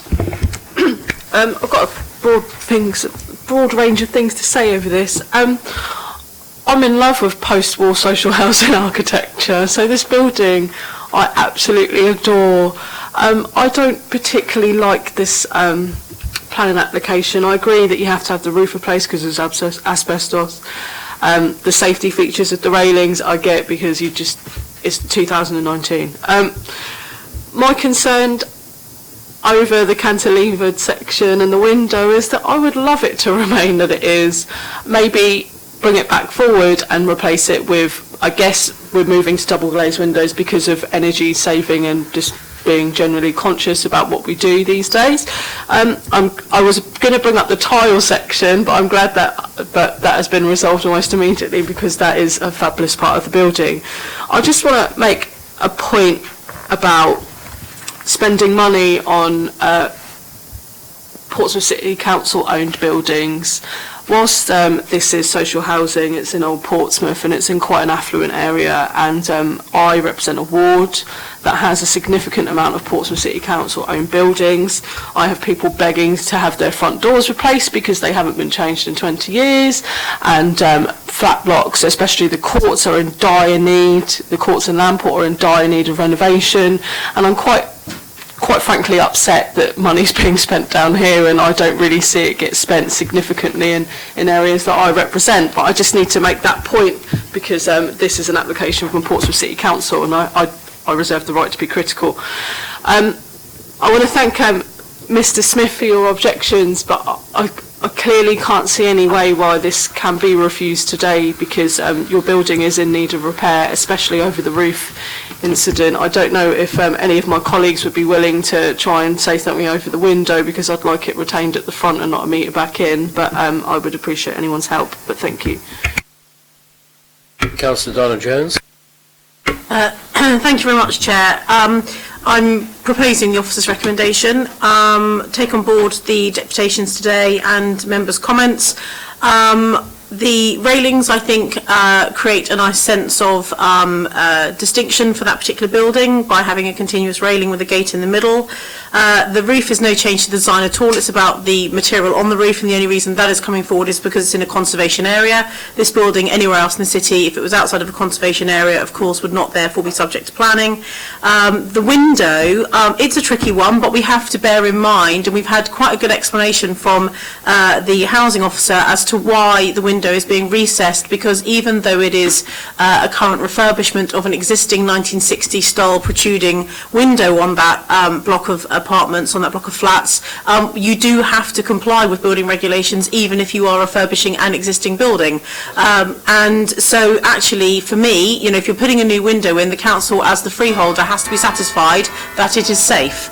I think what would have been a travesty would have been if the window had been recessed and the concrete frame of the window, the existing protruding frame, was also removed. I think that would have been a real, as Councillor Udi just said, she likes this kind of post-war architecture. That would have really changed, I think, the aesthetic of the building. So the fact it's being recessed, it's not ideal. I see what Mrs Smith is saying, but I think in view of the explanation we've had, it's probably the most sensible thing to happen.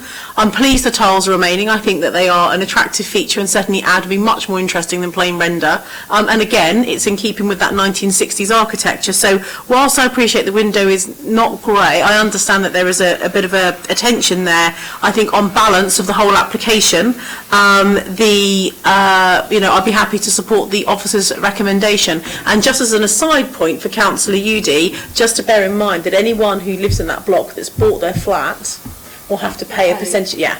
So there'll be some more money for your front doors.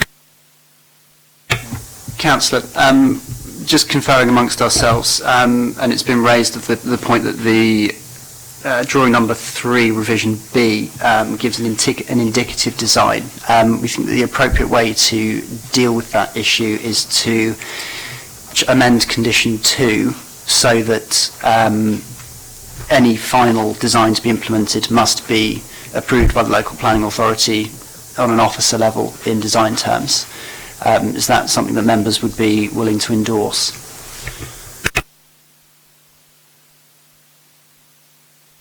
Would you be willing to endorse that? My proposal doesn't include any change to the design of the windows, by the way. I don't think you need to necessarily feature on that bit at this time unless anyone else raises it. So as it is what we're happy with. The difficulty I have is that on the plans that will be binding in the condition, the word indicative design is used, which gives free rein. What do you suggest then? That final approval of the design in accordance with those plans is delegated to officers. That's very sensible. Councillor Stubbs, then Councillor Atkins. Thank you, Chairman. I think I think a lot of the concern from leaseholders about this is really that the council is being extravagant with their money on some of the works that it is doing. And that may well be a legitimate criticism. We're not in a position to say sitting here, but it is something which we can't deal with through planning. So whether the roof, asbestos roof, needs replacing now or not is not something the planning committee can consider, only whether its visual appearance has changed, which it won't have done. So these are not matters for planning, but they're very much matters for the council and for the cabinet member for housing. And I would hope that this matter can be raised with him. Certainly, I would be happy to do that, or perhaps better from one of your ward members. But I mean, this is something that ought to be looked at to ensure that good value for money is being obtained. But we can't use that as a reason to decline planning consent for when we're only really considering the visuals at this particular part of the council. So I will support the application. I'm not sure if Councillor Jones's proposition has been seconded, but if not, I'm happy to second. You have seconded it. Councillor Atkins? Yeah, I think Councillor Stubbs actually covered a great deal of what I was going to say, which is I have a lot of sympathy with Mr. Smith's position. I think it's a shame that modern updates and modern health and safety rules require the removal of a quite fine single glazed window, but I think if the work has been done and there's a concern about the weight of the window placed at the front, I think it does need replacing. So unfortunately, I think the setback proposal seems sensible. I also have a lot of sympathy with the idea that a lot of money is being spent on this, but it's for the manager of the building to determine necessity of repair, and it's not a planning issue. So while I can see that a lot of money is being spent and there is some things that will be lost in terms of the modern update and the material of the railings, these aren't really planning issues, and it's modern requirements I think are dictating this. I don't see any grounds for refusing it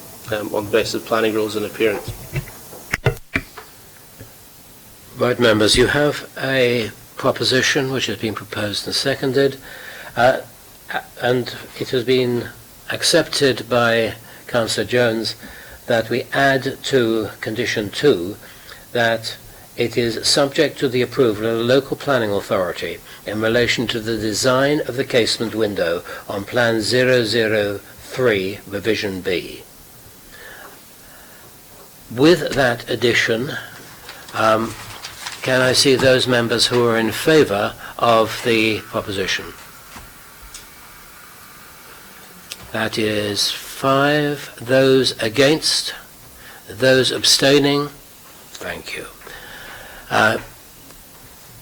You have your planning permission. Thank you. Thank you very much for your deputations.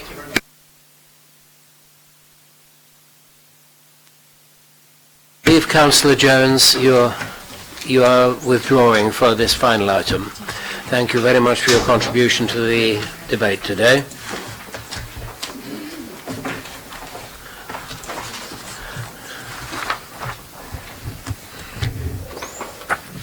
Mr. Pickup, will you please come to the table?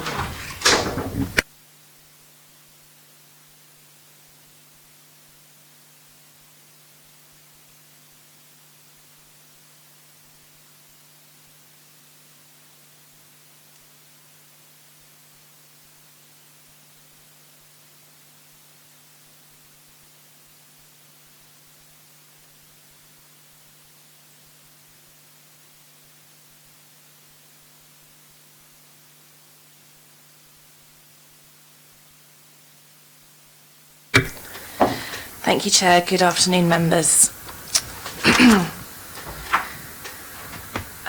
So, the application site is made up of a relatively small section of the football club's car park to the north of Fratton Park Stadium. Immediately to the east of the site is an electricity substation with the wider car park area to the west. Towards the north is light industrial site with various commercial uses. Beyond the eastern boundary of the wider football site is residential development, and beyond the western boundary is a Tesco store. The application is for repurposing of the existing 41-metre high lattice floodlight column located within the northwest corner of Fratton Park, and its resiting within the northeast corner of the adjacent car park to the north. The lattice floodlight column would be reduced by 7 metres to 34 metres in height. The proposal would result in removal of the individual lamps but retain the rectangular shaped head frame. Okay, just go in there, and that's the floodlight which will be repositioned. The resiting of the lattice column to the northeast corner of the car park would also necessitate the enclosure of a small area of land at the foot of the column. The means of enclosure would comprise of a 2-metre high steel palisade fence, which is required to secure the column and to prevent access by unauthorised persons. The purpose of the application was twofold. A, to retain the football heritage of one of the 4 floodlighting columns, and B, to provide lighting of the car park. The lighting aspect has been deleted from the proposal during the course of the application, so rendering redundant consultations with Ecology, Highways and Environmental Health. The club have verbally stated that lighting will instead be provided on the north elevation of the north stand subject to planning permission. The applicant has stated that the traditional floodlight column is a feature that many football fans associate with football grounds and with Portsmouth Football Club in particular. Consequently, the club wishes to retain the area's rich football heritage by relocating one of the existing floodlight columns into the north car park.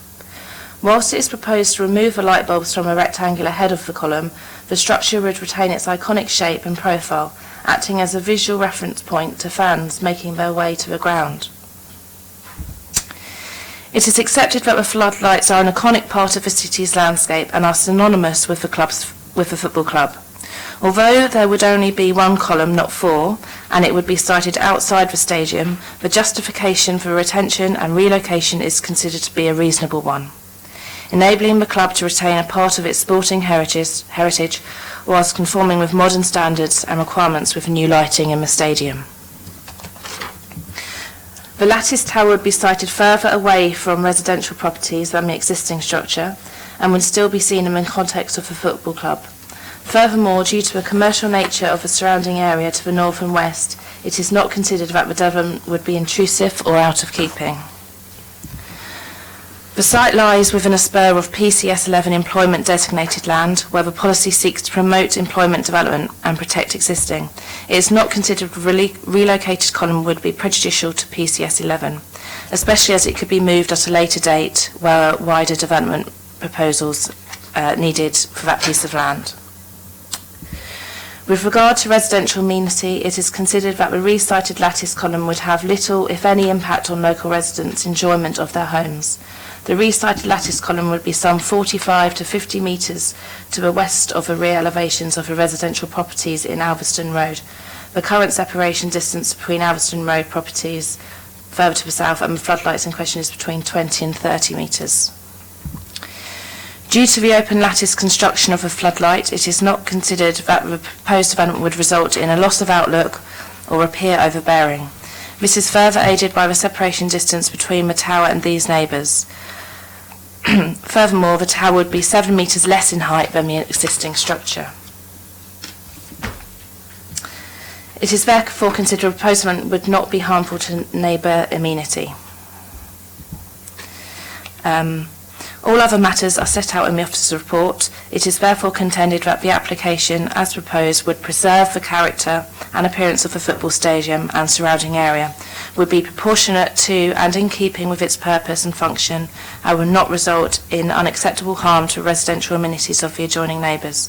The development would therefore comply with the objectives of the MPPF and the requirements of policy PCS 23 of the Portsmouth Plan. Thank you. Mr. Pickup, you have 6 minutes to address the meeting. Thank you, Chairman and members of the committee. As members will be aware from your officer's presentation, this application seeks to grant of planning permission for the repurposing of the existing floodlight column currently located in the stadium's northwest corner to the northeast corner of the club's main car park. The club are currently planning a number of changes to the ground and have, at the beginning of this week, submitted a second application for the construction of a replacement TV camera gantry and floodlighting to the roof of the south stand. The club is therefore in the process of decommissioning all of the existing floodlight columns, as they will no longer be required for the lighting of the pitch. As has been explained in your officer's report, the club are extremely keen to ensure that there remains at Fratton Park a reference to the important part the club has played in the evolution of the modern game with the introduction of pitch floodlighting. On the 22nd of February 1956, Fratton Park hosted the first ever floodlit football match. This was against Newcastle United, which sadly they lost 2-0. As a reference to the important part the club has played in the development of the game, they want to retain one of the existing floodlight columns by relocating it to the northeast corner of the north car park. Whilst the floodlight lamps would be removed, the iconic shape of the floodlight, the column and the rectangular head would be retained, helping to guide fans to Fratton Park on match days. At the time of the submission of the application, it was proposed to illuminate the car park by attaching an array of lights to the column at a height of 18 metres above ground level. However, on reflection, the club did not like the way the horizontal crossarm looked on the column, believing that it distracted from the iconic and historic character of the structure, so deleted it from the scheme.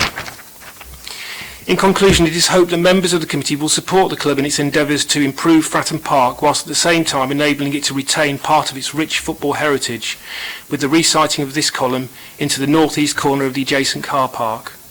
The removal of the floodlight columns and the rationalisation of the club's floodlighting system, which would be much lower than the existing, would have the added benefit of reducing light spill from the stadium, which in turn would significantly improve residential amenity in the area. As such, it is respectfully requested that members of the Planning Committee follow your officer's recommendation and grant this application planning permission. Thank you, members. Thank you very much, Mr. Pickup. Members, questions?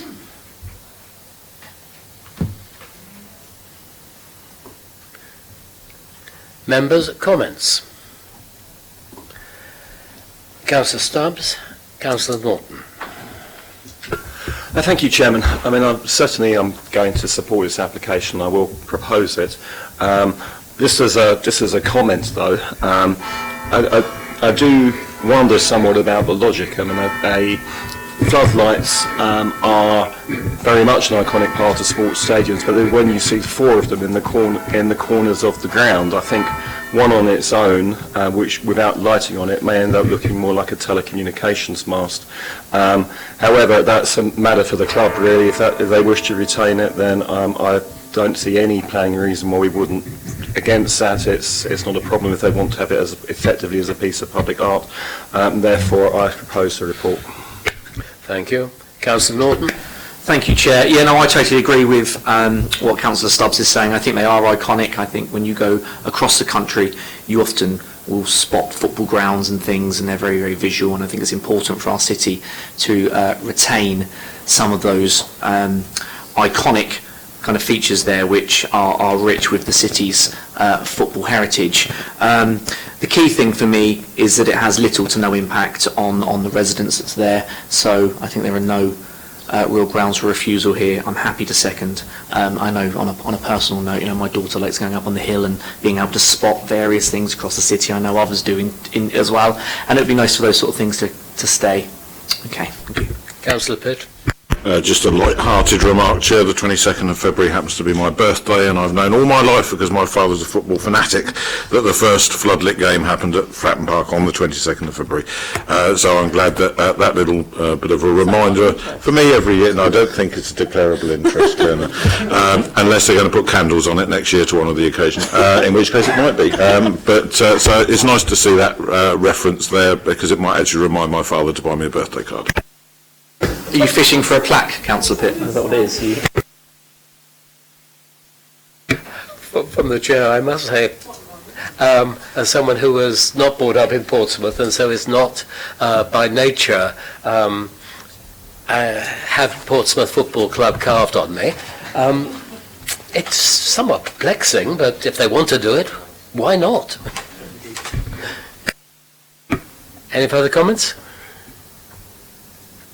Okay, those in favour. That is unanimous. You can... Thank you very much, members. Thank you very much, officers, for your support. That concludes the meeting.